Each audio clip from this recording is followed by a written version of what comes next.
Detective Matthew Farwell was finally charged in her murder, but at least 2 of his fellow Stoughton police officers have also been accused of using Sandra as a sex toy, just passing her around. Not one of them is still on the force, but those other 2 fellas are fighting to get their jobs back. What? Wow. Wow. I can't wait for the Klieg light. And my next guest knows the type.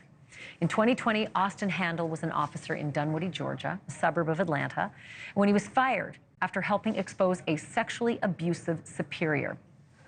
He now works to help other whistleblowers as co-founder of the Lamplighter Project, and Austin Handel joins me now live. Austin, thanks for being on. Just your overall reaction to all the details that I've been doling out tonight and other nights.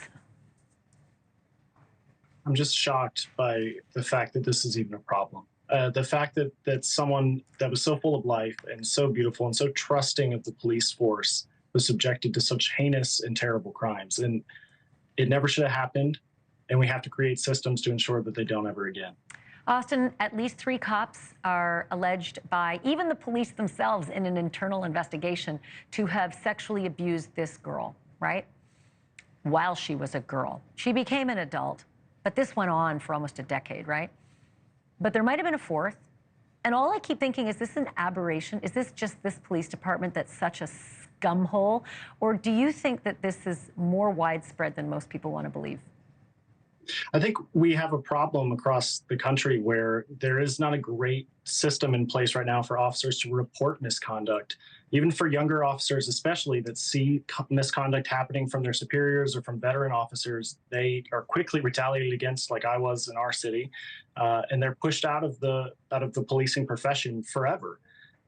Thankfully, in my case, I had enough resources to fight back and to clear my name, but also to expose what the city had done. But in this case, it's all too similar to what the other cases we hear at the Lamplighter Project are like.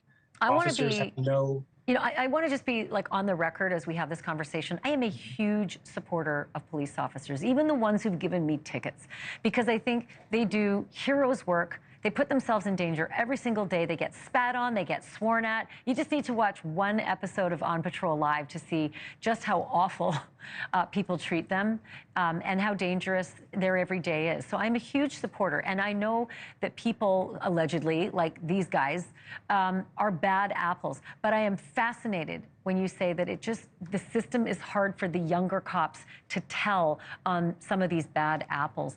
When I look at Matthew Farwell's text messages, all I can think of was like, dude, you know crime. Dude, you know how crime works. You're not even worried about these texts. You didn't even delete them. Does this resonate with you? Well, and I think it speaks to arrogance. I think the problem is that obviously Matthew Farwell thought that this was something he could get away with, and he got away with it for years. And it just goes to show again that if this is what was happening just to this one person, who else knows what's happened in communities like this across the nation? There's a lot of officers, especially veteran officers, who, again, I echo your concerns that officers are inherently good. And I believe in the profession is ethically sound. And I believe that most officers try their best to be ethical and to do the right thing.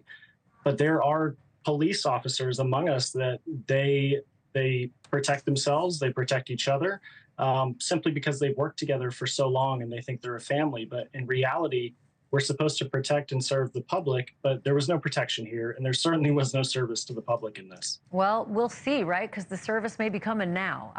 The lights are on, and the feds are watching. They're investigating, and this may go a lot farther and wider than just one murder case. Austin Handel, thank you so much for this, and thanks for the work you do.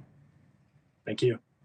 Thanks for watching. Go to joinnn.com to find NewsNation on your screen. And don't forget to click the red subscribe button below to get more of NewsNation's fact-driven, unbiased coverage.